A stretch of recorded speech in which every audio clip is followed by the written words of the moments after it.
복습에서 이해와 암기의 차이, 또 복습과 회독의 차이를 모르겠다라고 했는데, 이런 경우는 자기 공부 방법에 좀 문제가 있었거나 아니면은 다른 학원에서 그 암기식으로만 배워왔던 그러한 공부 패턴이 있으면 그러는 거예요.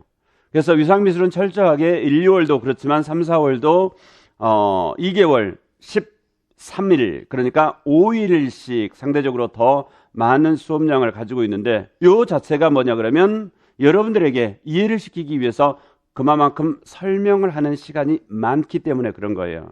그래서 내가 단순하게 급하니까 수험생이니까 외워야 되겠다, 이렇게 해서 외우는 것은 시험장에서 좋은 점수가 나올 수가 없어요.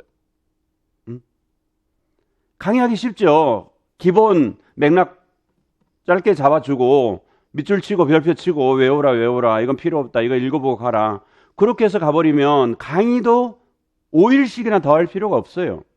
그리고 여러분들도 일찍 수업 끝나요. 그리고 뭔가 정리해 준 것 같고 이건 외워야 되고 이건 외우지 않아도 되고 이걸 읽어보고 넘어가도 되고, 그렇다라고 치면은 할 게 줄어든 것처럼 느낀단 말이죠. 그런데 뭐예요? 아무것도 모르고 단순하게 이제 내가 암기해야 될 것만 남아있는 거예요. 그거 다 암기해 놓으면 기출이 풀리나요? 기출이 그렇게 호락호락할까요? 절대 안 그렇습니다. 그리고 무엇보다도 합격이 최우선이겠지만 여러분들은 미술 임용 시험에서 통과해 교사가 되면은 전문직이잖아요. 그럼 내가 제대로 알아야죠. 이 기회에, 시험을 준비하는 이 기회에 내가 그 전문가로서 소양을 쌓아간다라고 생각하면서 하나하나 제대로 내 걸로 만드는 과정, 이해하는 과정이 되어야 됩니다.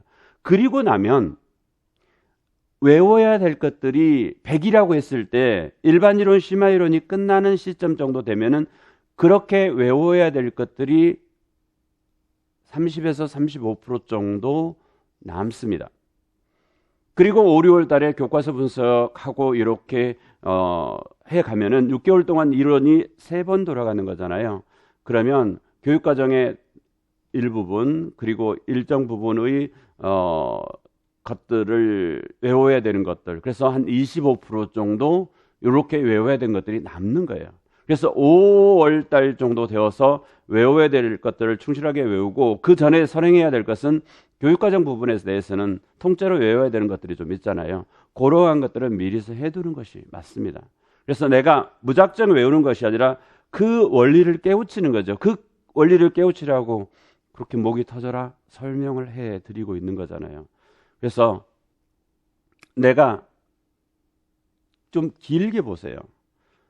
단순 암기를 해서 잊어버리고 또 외우고 잊어버리고 또 외우고 그렇게 외운다고 해서, 외워졌다라고 해서 구체적인 세부 과정이라든가 맥락을 물어봤을 때 풀 수 있는 게 제한적이잖아요. 그럼 내가 이 기회에 정확하게 안다 생각하고 예습 철저하게 하고, 그리고 본 수업 충실하게 들으면서 그 복습해 간다면 더 알차게 내 항아리 속에 열매들이 채워질 것으로 보입니다. 그래서 너무 걱정하지 않으셔도 되겠고요. 이 부분에 대해서도